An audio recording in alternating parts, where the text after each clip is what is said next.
skiers, it's Bob with SkiEssentials.com. Welcome to our 2024 ski test. Got a Fischer Ranger 84 for you today, and this is kind of like an entry-level Ranger into the wider and TI versions of the ski. It's pretty interesting. I like how they're kind of taking the same footprint and then just putting it in a narrower package, kind of making it a little bit more of the front-sided Ranger, and fits in a little bit better with Fischer's line as a whole. They do have their RC1 like 86 GT ski that is a very powerful front side carver. It's funny because it's wider than this, and this one kind of fits more into that all mountain category. So, width isn't everything when it comes to ski designation. The fact that this is the narrower version of the wider freeride skis puts it more in that all-mountain realm with a versatile nature, but still keeps, that narrower waist for more front-side performance, edge grip, and energy. So cool to see this kind of entry-level Ranger in terms of width come into the folds.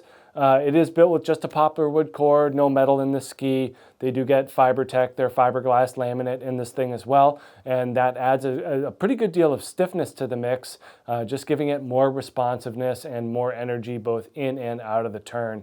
But since it kind of shares that same shaping character with the wider Rangers, it does feel like it is not pulling you into the turn. It feels more like you have to do a little bit more of the work to get in there. But once you're there, there's a lot of wonderful energy coming out of the turn through the tail. It's just more of that initiation phase is where you feel that freeride influence kind of filter into this narrower version of the ski.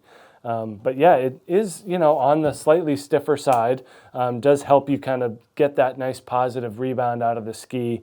And it's not terribly heavy either. So they do kind of have a thicker core profile overall, especially for a ski of this width. And that's just going to put more, insulation between your boot and the snow. And that's going to give the ski a pretty quiet feel. In this 174, we're at 1,760 grams. That's about what we'd expect for a mid-80s all-mountain ski, not too heavy, not too light. Again, this thing is aimed squarely at the middle, both in terms of application, skier type, and on-snow performance. And that's kind of where this thing's going to excel, is just, checking as many boxes as possible. And we do get that nice positive camber underfoot. Anytime you're seeing this, wide enough gap and you're able to compress that camber, that's when you know that the ski has a very energetic and poppy feel to it. Combine that with that slightly stiffer flex, and you're getting a very responsive ski with this Ranger 84. Pretty long camber too. That's kind of another thing separating this from the wider ones, is when it's left alone, there's not a whole lot of tip rocker. When you compress the ski, that's when you see that rocker kind of fall back a little bit. But same spoony style of tip shape as we see in the other Ranger, the TI versions, and that gives you really nice soft snow performance as well as good maneuverability.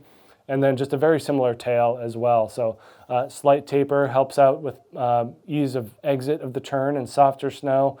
But overall, that camber kind of goes pretty close to the tail here. So you're getting a long effective edge with this ski. A longer effective edge equates to smoothness. Just the more time that any part of a ski is spent on the snow, you're going to get more of a smooth feel throughout. And when that's coupled with that thicker core profile, it actually makes this thing feel quite a bit more rugged than it may seem at first glance, especially without metal. But nice short turn radius, 15 meters in this 174. Very good at technical zones, bumps, trees, anywhere where you have to make quick subsequent turns. That's where this thing really excels. It's not going to be as stable at speed as, like I said, that RC1 86 GT, which is really built for that purpose.